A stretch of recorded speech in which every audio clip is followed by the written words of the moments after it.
Ceann Comhairle, tánaiste tá ceart tíochta gach duine, ach is léir nach gredan an rialtas sa ceart seo. Everyone has a right to a home, but the vote by government and some independent TDs yesterday evening tells us that your belief in this right is qualified. Although motions are non-binding, yesterday's vote sent a devastating message to people in housing distress, in housing crisis right now. Because the vote copper-fastened the fear and anxiety for everyone in this country who is renting and who has received a notice to quit in recent months. And it exacerbated the fear of those, even those who have not received a notice to quit, but who are now in fear that they may be left without a home, that they may join the thousands of others who are homeless, left to fend for themselves in a rental sector which is in utter meltdown. And as if to make matters worse, the government has revealed itself to be in a tailspin. Because this week, you announced a series of half measures frantically cobbled together to shore up support for the motion, for your position on the counter motion. But these measures are fundamentally incapable of making one iota of difference to all of those due to be turfed out of their homes in 9 days' time, from the 1st of April onwards. Some of the measures are ill-defined, some appear to be antithetical even to your own purported aims. We heard the Minister for Housing revealing on News at 1 yesterday that he himself was not sure how the proposed first refusal scheme for tenants facing eviction would work, a scheme likely doomed to fail since so few renters could even afford to buy.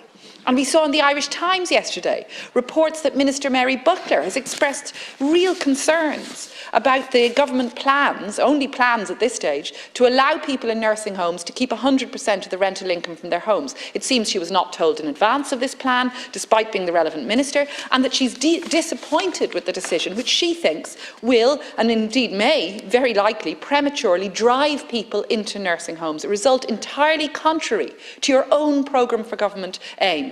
So, Tánaiste, has the government lost control of this, and is there any evidence basis underpinning your approach at all? At the Business Committee this morning, my colleague Deputy Duncan Smith has confirmed that we will use our Labour private members' time next week to bring forward a motion of no confidence in government. Not something we do lightly, but something that we have no choice but to do in the current circumstances. But Tánaiste, even at this 11th hour, there is still time for you to reverse your decision and to extend the ban. And indeed, we know you've blocked off time next Tuesday for statements on the ban. I don't think those statements will be of any use to the thousands of people who have already received a notice to quit. But that time could be used to table Labour's alternative bill. And you've accused the opposition of having no ideas, but we do have ideas. I wrote last week to the Taoiseach to supply him with a copy of our emergency legislation, which I have here, and I can give you this copy. It would extend the eviction ban until homelessness rates had demonstrably reduced over 4 consecutive months. So it would introduce a new approach, not indefinite extension, but a results-based, not time-based extension of the eviction ban. As the homelessness agencies have been seeking. The Taoiseach hasn't even done us the courtesy of responding, but we're asking Tánaiste now, will you take up our bill? And if you will not do so, then in next week's vote of no confidence, can you be sure you will have the support of Minister Butler, or indeed of Deputy Nasa Horrigan? Are you confident of support for government in next week's vote, given the housing crisis and given the scale of catastrophe awaiting us from the 1st of April? Well, Deputy Spider, credan on rialtas. Go bhfuil géir chéamán ó thaobh cuasaí tíochta. Ach an difríocht idir an rialtas agus an rasúra ná, go bhfuil plán cuimseach ag an rialtas. Agus is léir go bhfuil dulchan cín le feiscint leis an méid tithe atá tar éis tógáilethe go dtí seo. Tá sé sin sa léir as ocht an dulchan cín atá le feiscint an oraigh I go héics cuasaí tíochta sa tír seo. Deputy, you made a comment as you were articulating your position about the rental market. I think you said was in free fall or whatever. And I would respectfully say to you that if we keep on demonising landlords, sorry, please. I didn't interrupt through the chair. I didn't say you had. Sorry, please. Can the Tánaiste respond? I think the fundamental, could I through the chair say, it should be a fundamental part of parliamentary democracy that when one side hears the other side, without interruption, that the facilitation is responded to. And what I want to say is this: the Sinn Féin party has demonised landlords from the get-go, and let's not pretend otherwise.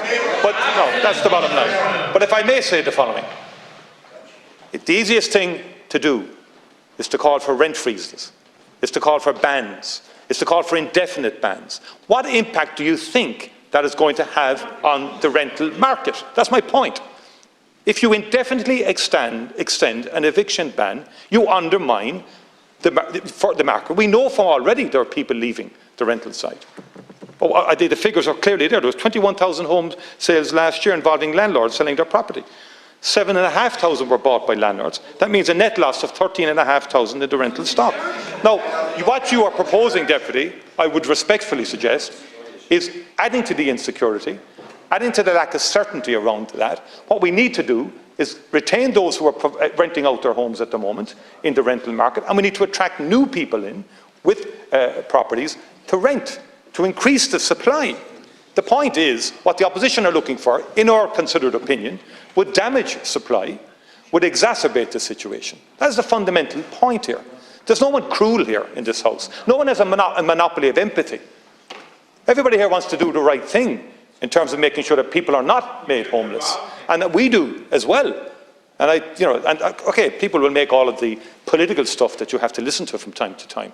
But the reality is, it is our considered opinion that if you extend this for 3 months or 6 months, the situation gets worse in terms of the exodus from the rental market itself. We need to build more houses. We need to build more houses more quickly. We did 30,000 last year, 10,000 more than the previous year.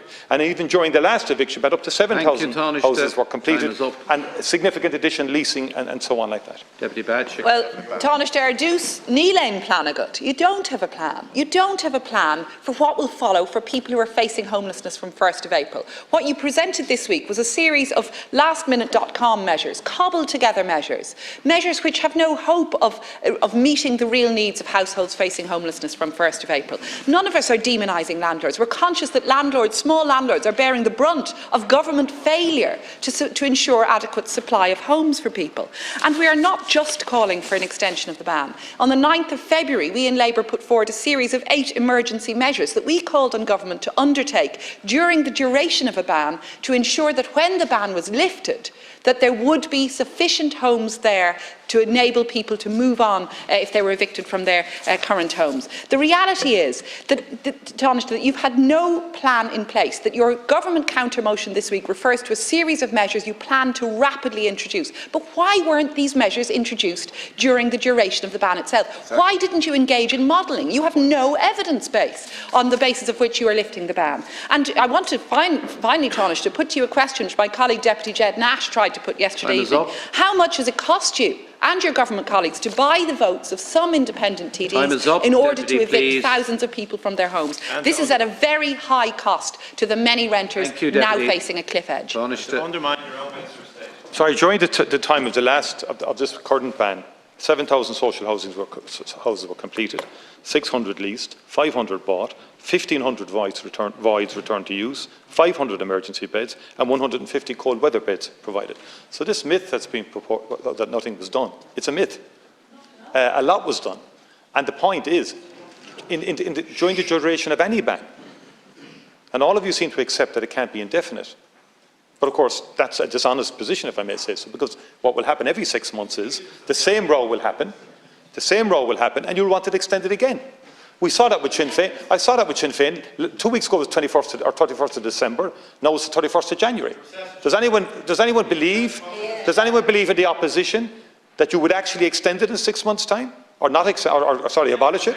No, you wouldn't. It would keep on going. And the point is, that would make it worse, Deputy. That's what we genuinely believe. You would make it far worse. And in the interim, we have to engage with issues in terms of... there's no limit to the in situ scheme. And we've given directives to the management and the managers to implement it and to buy houses where people are under threat of eviction. Deputy Verona.